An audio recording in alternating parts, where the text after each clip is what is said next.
مامون جیسا حافظ الحدیث اور حافظ القرآن اور خیر القرون کے دور میں وہ منطق پڑھ کے گمراہ ہو گیا.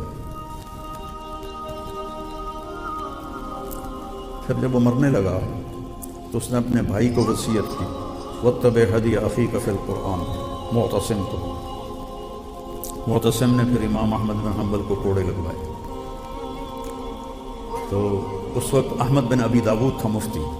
بیچ میں ایک واقعہ یاد آیا. زبیدہ ہارون کی بیوی کو وفات کے بعد کسی نے خواب میں دیکھا تو اس نے پوچھا آپ کے ساتھ کیا ہوا؟ کہ اللہ نے میری بخشش کر دی. جب نہر زبیدہ اس نے کھدوائی تھی مینا میں اس کے آثار اب بھی ہیں. مینا تو پہلی کدال جب پڑی تھی تو میری بخشش ہو گئی تھی. تو وہ کہتا ہے کہ تمہارا تو رنگ پیلا زرد ہوا پڑا ہے، یہ کیا ہے؟ تو اس نے کہا کہ میرے برابر قریب میں بشر مریسی دفن ہے، اس کو قبر نے جھٹکا دیا ہے. اس کے جھٹکے کی آواز سن کر سب کے رنگ پیلے پڑ گئے. معتصم نے پھر امام احمد بن حنبل کو کوڑے لگوائے. کہنے لگا کون ہے جو کم سے کم کوڑوں میں جان لے لے؟ تو ایک حبشی نے کہا میرے 10 کوڑے کھا کے آدمی مر جاتا ہے. 60 کوڑے مارے. اور ایک اور تاریخ کی کتاب میں نے پڑھا کہ ایک غلام کو بلاتا، وہ 2 کوڑے مارتا، اس کو ہٹا کے پھر دوسرے کو تازہ کو بلاتا، وہ 2 وہ مارتا. اس طرح 30 آدمیوں نے 60 کوڑے. تو آپ پر غشی سی تاریخ تھی.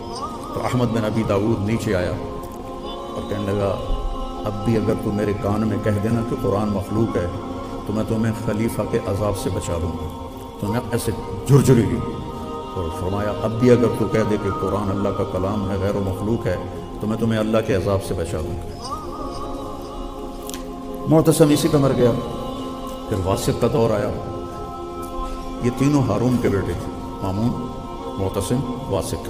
واسق کو ایک مراسی نے توبہ کروا تھی. مراسی میں آج اپنی زبان میں کہہ رہا ہوں مسکرہ اس کے دربار میں، جیسے ہمارے ذمہ داروں کے ہوتے ہیں. آج تک میں نے اس روایت کو باقی رکھا ہوا ہے. باقی تو ڈیرے ویران ہو گئے ہیں، تو میرے پاس آتے ہیں، میں سب کو رجا کے بھیجتا ہوں.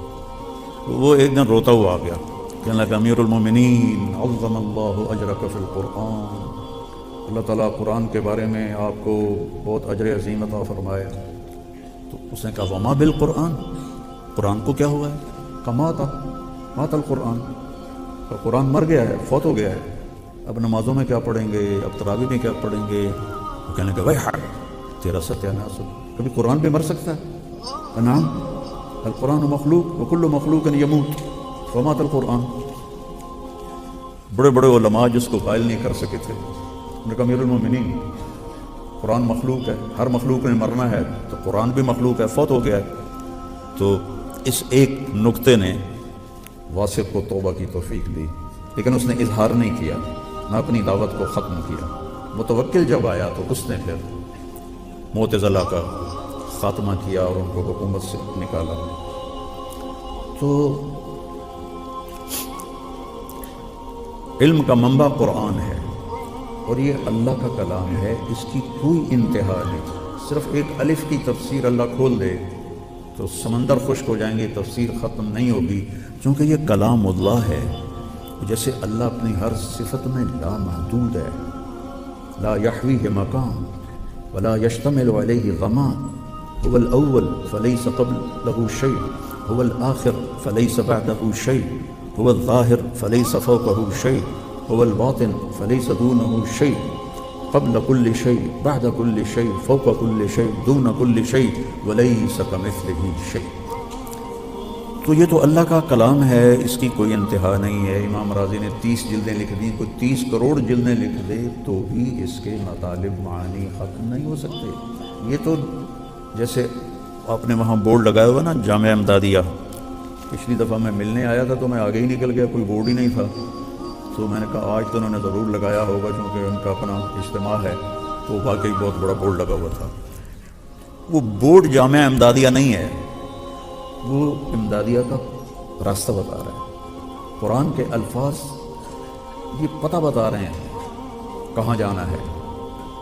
وہاں پہنچیں گے تو ہم نے قرآن کو پا لیا.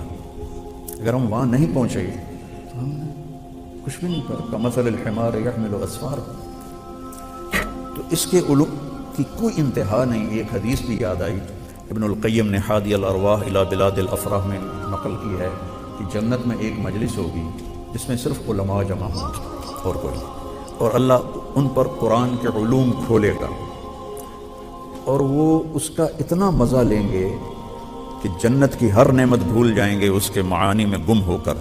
اور جب تک جنت قائم ہے یہ محفل لگتی رہے گی، اور جنت ہمیشہ کے لیے قائم ہے، محفل بھی ہمیشہ لگے گی۔ جس سے اللہ کا علم کبھی ختم نہیں ہو سکتا، قرآن کے علوم اور معانی کبھی ختم نہیں ہو سکتے۔